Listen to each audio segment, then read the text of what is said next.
Film की शुरुआत में हमें पॉली नाम की लड़की को दिखाया जाता है। पॉली अपनी जिंदगी में काफी परेशान और दिशाहीन रहती है।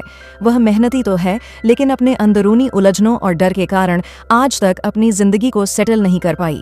इन आंतरिक संघर्षों की वजह से ही उसने अब तक शादी भी नहीं की और वह अकेली रहती है। एक रात पॉली के दरवाजे पर दस्तक होती है। बाहर एक बूढ़ी औरत खड़ी थी जो काफी परेशान लग रही थी। वह कहती है कि वह किसी से मिलने आई थी, लेकिन वह व्यक्ति वहां नहीं है या जा चुका है। पॉली को उस पर दया आ जाती है और अपनी भलाई और मदद करने की आदत के कारण पॉली उस बूढ़ी औरत को अपने घर के अंदर बुला लेती है। बूढ़ी औरत के अंदर आने के बाद पॉली उसे सोफे पर बिठाती है। बातों बातों में पॉली अपने बारे में बताती है कि वह यहाँ अपनी बहन के पति के घर रह रही है। उसकी बहन की एक बेटी भी है जो पास में अपनी माँ के घर पर है। इस दौरान बूढ़ी औरत अचानक एक पुराने से बॉक्स से एक रेत की घड़ी निकालती है और शांत स्वर में पॉली से कहती है कि वह आज रात मरने वाली है। ये बात सुनते ही पॉली डर जाती है, इसलिए वह तुरंत उस बूढ़ी औरत को बाहर जाने को कहती है और वह बॉक्स भी उसे वापस दे देती है। उस औरत को घर से बाहर निकलने के बाद पॉली अपनी माँ को फोन करती है और बताती है कि एक बूढ़ी औरत आई थी जो कह रही थी कि वह मर जाएगी। फोन पर बात करते वक्त पॉली ने देखा कि वह उस बॉक्स को बाहर सड़क पर ही छोड़कर चली गई। ये काफी अजीब था। पहले से ही परेशान और अंदर से उलझी रहने वाली पॉली के लिए अब एक नई टेंशन आ गई थी, वह अजीब बॉक्स और उस बूढ़ी औरत की मौत की बात। जब वो परेशान होती है तब वह हमेशा की तरह सिगरेट पीती है। तभी उसे उसकी माँ का फोन आता है। पॉली पहले से ही डरी हुई है क्योंकि उसे अपने घर के ऊपर झलक में अपनी माँ जैसी कोई चीज नजर आती है, जबकि वह फोन पर है। उसने जाकर देखा तो वहां कोई नहीं था, लेकिन जब वह वापस आई तो वही रहस्यमयी बॉक्स उसने अपने घर के अंदर पाया। वह सोचती है, यह अपने आप यहाँ कैसे आ गया? इस बॉक्स में वही रेत की घड़ी थी। तभी पॉली को पता चला कि फोन पर उसकी माँ नहीं, कोई और है। उस आवाज ने कहा कि पॉली हमेशा अपने आप में उलझी रहती है और कई चीजें जैसे जॉब नहीं कर पाती या किसी काम में ध्यान नहीं लगा पाती। फिर उस आवाज ने बताया कि वह रेत घड़ी का समय पूरा होने के बाद मर जाएगी, लेकिन वो उसे समय रहते 3 काम करने को कहती हैं, जिन्हें करने के बाद वह जिंदा बच पाएगी। पहला ये कि उसे बॉक्स में वह चीज देनी होगी जिससे वह नफरत करती है, दूसरी वह चीज देनी होगी जो उसकी जरूरत है, और तीसरी वह चीज देनी होगी जिससे वह प्यार करती है। पॉली पूरी तरह से परेशान हो जाती है। ये सब क्या हो रहा है? फिजुल की मौत की धमकी और अजीबोगरीब मांगों ने उसे बेहद तनाव में डाल दिया। उसने सबसे पहले बॉक्स में अपनी सिगरेट डाल दी, जिसकी उसे पसंद न करते हुए भी लत है। तभी उसका दम घुटने लगता है और उसे सांस लेने में तकलीफ होती है। यह शारीरिक दबाव उसे महसूस कराता है कि वह सच में मर जाएगी अगर उसने बॉक्स में वो चीजें नहीं डाली। उसे अब किसी भी कीमत पर उन चीजों को ढूंढना होगा। परेशान पॉली अपने एक पड़ोसी लड़की से मदद मांगती है। पॉली का हाल देखकर वह उसे अपने घर में अंदर आने देती है। इसी वक्त उस पड़ोसी को किसी का फोन आता है, जिसके बाद वह पॉली के सामने ही अपने आप को चाकू से मार डालती है। पॉली ये देखकर डर जाती है क्योंकि ये सब डरावने सपने जैसा था। उसे पड़ोसी के ऊपर एक भयानक चेतावनी लिखी हुई दिखती है, जिसका मतलब था, तुमने किसी की मदद क्यों मांगी? ऐसा करने की हिम्मत मत करना। पॉली घर में अकेली थी और वह रेत घड़ी तेजी से फिसलती जा रही थी। तभी उसके पिता का फोन आता है। पॉली जानती है कि उसके पिता कई साल पहले मर चुके हैं। हैरानी की बात यह थी कि फोन पर मौजूद उस आवाज को उनके बचपन की सभी बातें पता थीं, जो सिर्फ उसे और उसके पिता को पता थीं। उसने पॉली से जल्द अपनी 3 चीजें बॉक्स को देने को कहा। पिता की आवाज एक तरह से उसके लिए इशारा था। पॉली स्टोर रूम में जाती है और अपने पिता का लॉकेट लेती है, जो कैंसर के कारण मर गए थे। ये लॉकेट उसे नफरत की याद दिलाता था, क्योंकि वह हमेशा महसूस करती थी कि जब उन्हें सबसे ज्यादा उसकी जरूरत थी, तब वह उन्हें बचा नहीं पाई थी। तभी रूम का दरवाजा बंद हो जाता है। एक लाश की झलक दिखती है जो उस पर हमला करती है, लेकिन एक झटके में गायब हो जाती है। इसके बाद पॉली ने उस लॉकेट को, जिससे वह नफरत करती थी, बॉक्स में डाल दिया। बॉक्स ने वह चीज ले भी ली, लेकिन अभी भी कुछ ठीक नहीं हुआ था, क्योंकि पॉली को अब खुद की ही आवाज सुनाई देने लगी।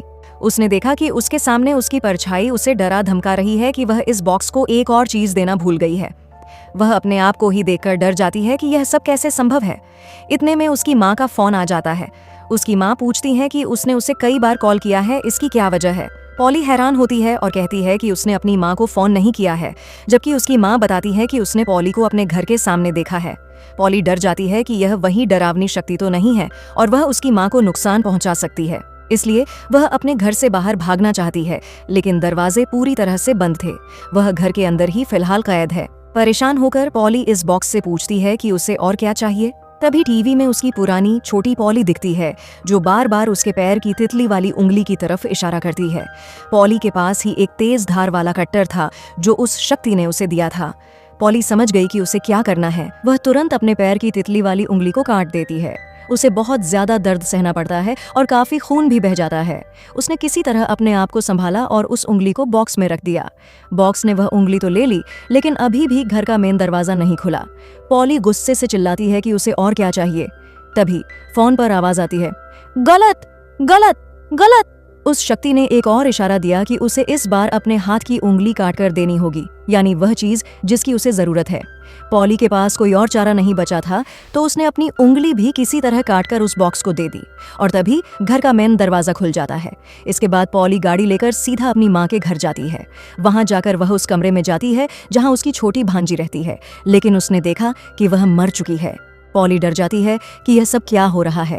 तभी पॉली को फोन आता है और हैरानी की बात यह है कि यह फोन उसकी भांजी का ही था।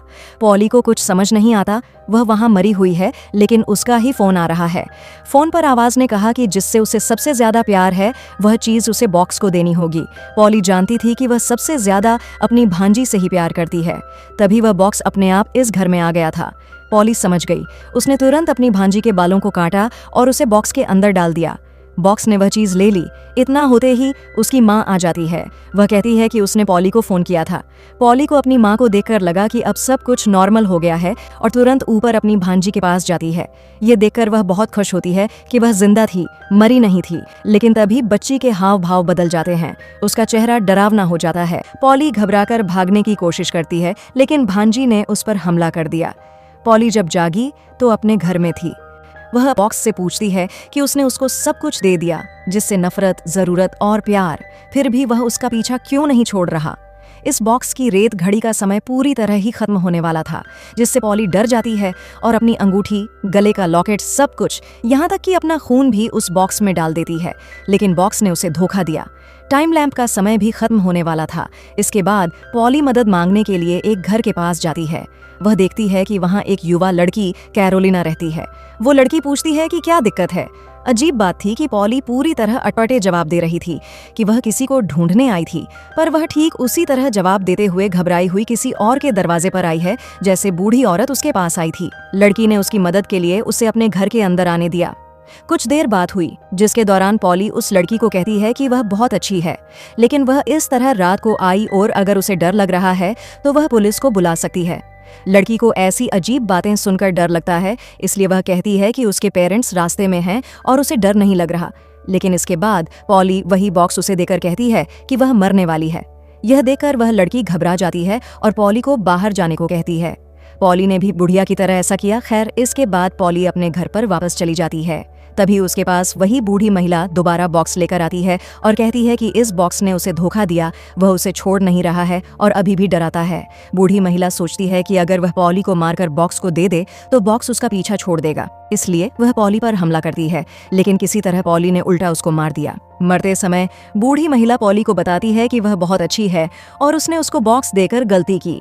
वह साथ ही यह भी बताती है कि उसने खुद से यह सब नहीं किया था, बल्कि बॉक्स ने ही उसे निर्देश दिया था कि वह उसके पास जाकर यह सब करे। पॉली यह सुनकर समझ गई कि बॉक्स एक तरह से अपना शिकार खुद चुनता है। यह उन लोगों को पकड़ता है जो अंदर से टूटे हुए हैं, जिन्होंने अपने ही काम से खुद को दुख पहुंचाया है और जो अपने आप में ही उलझे रहते हैं। टाइम लैंप का समय भी खत्म हो गया, लेकिन पॉली अब भी जिंदा थी। मतलब टाइम लैंप बस उन लोगों को डराने के लिए है, इसका मरने से कोई संबंध नहीं है। यह बस बॉक्स की चालाकी थी ताकि लोग डरकर अपनी बुराइयों, पसंद और नापसंद को देखें। अगली सुबह होती है और पॉली अपने घर में जाग जाती है। सब कुछ पहले जैसा ठीक नजर आता है। बाहर जाकर उसने पाया कि अब सुनसान सड़क नहीं, बल्कि लोगों के चलने और चहल पहल वाली जगह लग रही है। उसकी भांजी भी यहाँ आ गई थी और उसे देखकर वह बहुत खुश हो जाती है। पिछली रात मानो बुरा सपना था और उसे सच में लगने लगता है कि जो कुछ हुआ वह सब सपना था, क्योंकि उसका हाथ और पैर सब कुछ ठीक हो गया है। लेकिन इतना भी सपना नहीं था।